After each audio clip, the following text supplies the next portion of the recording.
नमस्कार विद्यार्थी मित्रांनो, ग्रो अकॅडमी या युट्यूब चॅनलवर तुमचे मनापासून स्वागत आहे। आजच्या या डेटला मित्रांनो सगळ्यात महत्त्वाची बातमी आणि जबरदस्त जी रखडली होती आश्रम शाळेतील शिक्षक भरती। आश्रम शाळेमध्ये 1,500 शिक्षकांची भरती होणार। पवित्र पोर्टल विना भरती होणार। त्यामध्ये पदसंख्या आहे कला, क्रीडा, संगणक शिक्षकांना मिळणार न्याय। तर मित्रांनो, जे लोक कला क्षेत्रामधले अजून सुद्धा जे की प्रतीक्षेमध्ये होती 1497 पदसंख्येसाठी ही पदभरती होणार आहे। त्याला पवित्र पोर्टलची नोंद नाही। परीक्षेची पद्धत काय आहे, परीक्षेचा अभ्यासक्रम कसा असेल, परीक्षेचा अभ्यास कसा करावा याबद्दल सविस्तर माहिती आपण आजच्या या व्हिडिओमध्ये पाहणार आहोत। तत्पूर्वी चॅनलवर नवीन असेल तर चॅनलला सर्वात प्रथम मित्रांनो सबस्क्राइब करायला विसरू नका। बातमी वाचण्या अगोदर एक गोष्ट क्लिअर करतो, तुम्हाला लक्षात घ्या। तुम्हाला या भरतीमध्ये सिलेबस काय असेल, सगळ्यात महत्वाची सिलेबस हा असाच असणार, लक्षात घ्या। कसा असणार बघा, अभ्यासक्रमचा जर तुम्ही विचार करत असाल, अभ्यासक्रमचा विचार केला, अजून GR बाकी आहे याचा, आणि त्याच्यामध्ये मेन्शन केलं जाईल की अभ्यासक्रम कसा असेल। पण सध्या परिस्थितीमध्ये तुम्ही जर अभ्यासाला लागलात तर खूप महत्वाची गोष्ट होणार आहे। मित्रांनो, तुम्हाला माहित आहे का, कारागृह शिक्षक भरती जसा सिलेबस होता त्या पद्धतीचा सिलेबस या सुद्धा भरतीला असणार आहे। कसं काय, तर थर्ड पार्टीला ते काय करणार आहेत, जे की तुम्ही परीक्षा घ्या, परीक्षा कंडक्ट करून आम्हाला सिलेक्टेड कॅन्डिडेट द्या, असं आश्रम शाळेंचं म्हणणं आहे। विद्यार्थी मित्रांनो, आपण या कारागृह भरतीवाल्यांना सुद्धा गायडन्स केलं, त्यांना शिकवलं ऑनलाईन तासिकाच्या माध्यमातून। तुम्हाला सुद्धा जर ऑनलाईन तासिका जॉईन करायच्या असतील तर या संपर्क क्रमांकावर संपर्क साधावा। सिलेबस नुसार व्यवस्थितरित्या तुम्हाला शिकवलं जाईल। विद्यार्थी मित्रांनो, आता ही संधी कला क्रीडा आणि जे की तुम्हाला कला क्रीडा आणि जे संगणक शिक्षक होऊ इच्छित आहेत त्या 1497 पदसंख्येमध्ये नाव यायचं असेल तर आतापासून तयारी करणं गरजेचं आहे। ऑन टाइम जर तुम्ही तयारीला लागला तर तुम्हाला मार्क येणार नाहीत। त्याचं परीक्षा पॅटर्न सर्व गोष्टी आपल्याला आपल्या युट्यूब चॅनलवर मिळून जाणार आहेत। तत्पूर्वी चॅनलला सबस्क्राईब करून ठेवा, तसेच क्लासला जॉईन करून टाका, असं माझं स्पष्ट मत आहे। अजूनपर्यंत कुणीही याचं मार्गदर्शन केलं नाही, याही भरतीचं कुणीच मार्गदर्शन केलं नव्हतं। आपण याची एक बॅच चालवली होती, विद्यार्थी सिलेक्ट सुद्धा झालेले आहेत, त्यांचे व्यावसायिक चाचण्या सुद्धा चालू आहेत। मित्रांनो, सद्यस्थितीमध्ये डॉट या भरतीची 1 जानेवारी 2024 ला जाहिरात आली होती। तसेच बघा, आता सध्या मार्च मध्ये 8 मार्चला याचं परिपत्रक वित्त विभागाची मंजुरी आलेली आहे। आता ती मंजुरी काय आहे ते पहा इथे। आता मी तुम्हाला हे वाचून दाखवतो व्यवस्थितरित्या काय म्हटलंय बघा इथे। तर राज्यातील अनेक आश्रमशाळांमध्ये कला, क्रीडा आणि संगणकाच्या हजारो शिक्षक कंत्राटी पद्धतीने काम करत आहेत। राज्यात 1,497 जागेसाठी शिक्षक भरती प्रक्रिया पवित्र पोर्टल विना राबविण्यात येणार आहे। या प्रक्रियेमुळे कला, क्रीडा आणि संगणक शिक्षकांना न्याय मिळणार आहे। राज्यात पवित्र पोर्टल मार्फत शासकीय व खाजगी आस्थापनेमध्ये शिक्षकांची भरती होत आहे। त्यातच आश्रमशाळेतील शिक्षकांची भरती करावी अशी मागणी शिक्षकातून होत होती। त्या मागणीला अखेर यश आले असून लवकरच पदे भरली जाणार आहेत। राज्यात अनेक आदिवासी विकास विभागाच्या आश्रमशाळांमध्ये कंत्राटी पद भरतीवर येणाऱ्या अडचणीवर मात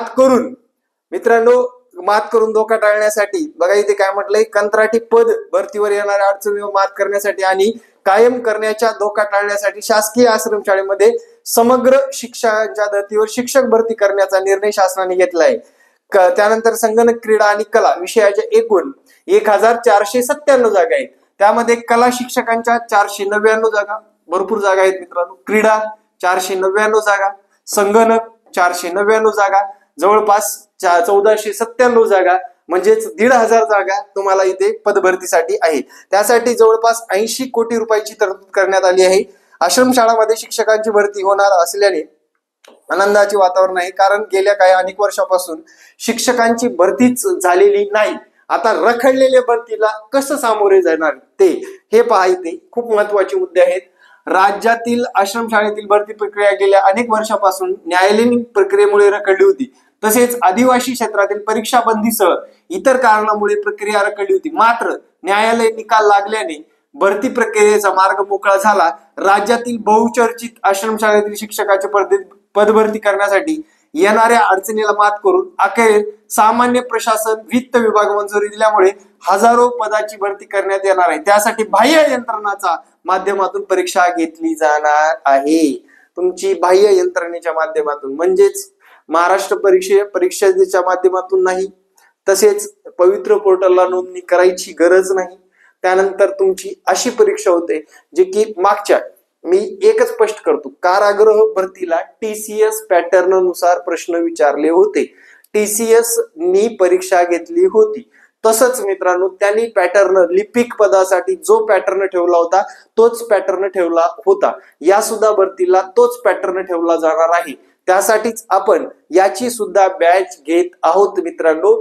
तुम्ही आतापासून थोडी तयारी करा. याला काय असणार बघा, मराठी असणार, इंग्रजी कंपल्सरी असणार, मॅथ रिझनिंग सुद्धा असणार, तुमच्या व्यावसायिक शिक्षणाबद्दल विचारलेले प्रश्न सुद्धा असणार, प्लस तुमची एक व्यावसायिक चाचणी सुद्धा घेतली जाणार. डेमो घेतील, तुमचं इंटरव्ह्यू घेतील, तुमची पर्सनॅलिटी चेक केली जाईल. अशा पद्धतीने याच पॅटर्न असणार आहे. लवकरच याचा GR सुद्धा प्रसिद्ध होणार आहे. या लोकांना खरंच मानावं लागेल, जे की बघा किती दिवसापासून हे झगडत होते, त्यांना यश आलेलं आहे. क्रीडा, कला आणि संगणक शिक्षक हे गेल्या अनेक वर्षापासून कंत्राटी पद्धतीने कामे करत आहेत. आश्रमशाळेत शिक्षक भरती काढल्याने कंत्राटी शिक्षकांना कायमस्वरूपी होण्याची संधी मिळणार आहे. अनेक वर्ष तुटपुंजा मानधनावर करणाऱ्या शिक्षकांना कायमस्वरूपी नोकरी मिळाल्यावर त्याच्या रोजगाराचा प्रश्न मिटणार आहे. काही वर्षापासून कंत्राटी पद्धतीने शाळेवर काम करत आहेत. आश्रमशाळेत कायमस्वरूपी पद भरती केल्यास, या परीक्षेच्या माध्यमातून भरती प्रक्रिया सुरू झाल्यास आश्रमशाळेत काम करणाऱ्या शिक्षकांना न्याय मिळणार आहे.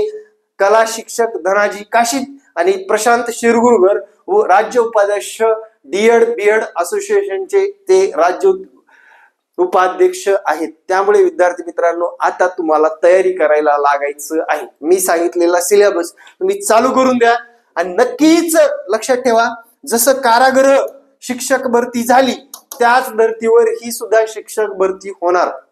ओके, त्यामुळे मला या क्षेत्रामध्ये साधारण 8 वर्षाचा अनुभव आहे. म्हणून विद्यार्थी मित्रांनो तयारी करायला लागा. कारण आपलं काय होतं, मेरिट कमी लागतं, परीक्षाकडे दुर्लक्ष असतं, सेटलमेंट झालेली असते, बऱ्याच गोष्टी मॅटर करतात. त्यामुळे एक गोष्ट लक्षात ठेवा, तुम्हाला पवित्र पोर्टल विना भरती व्हायचं असेल कोणत्या शिक्षणाला, कला, क्रीडा, संगणक, जागांची संख्या प्रत्येकी 499 आणि 499. मित्रांनो लक्षात घ्या, आपले लोक सुद्धा जास्त नाहीत, जागा भरपूर आहेत. एका जागेला जास्तीत जास्त 10चं कॉम्पिटिशन येईल, बस एवढंच येईल. 15-20 हजार लोक आहेत, त्या 15-20 हजार लोकांमध्येच आपला कॉम्पिटिशन आजमावायचा आहे. ज्याला जास्त मार्क तोच शिक्षक. तुमचा अनुभव कामाला येणार नाही, तुम्ही किती दिवस सेवा केलं ती पण कामाला येणार नाही. परीक्षेमध्ये जेवढे मार्क पडले ते मार्क कामाला येणार आहेत. मित्रांनो जी संधी आलेली आहे, संधीचं सोनं करा आणि येणाऱ्या परीक्षेसाठी तुम्हाला बेस्ट ऑफ लक. आपल्या गुरु अकॅडमी चॅनलला सबस्क्राईब करायला विसरू नका. Thank you very much. जय हिंद मित्रांनो, भेटू नेक्स्ट व्हिडिओ मध्ये. जय हिंद, जय महाराष्ट्र. धन्यवाद.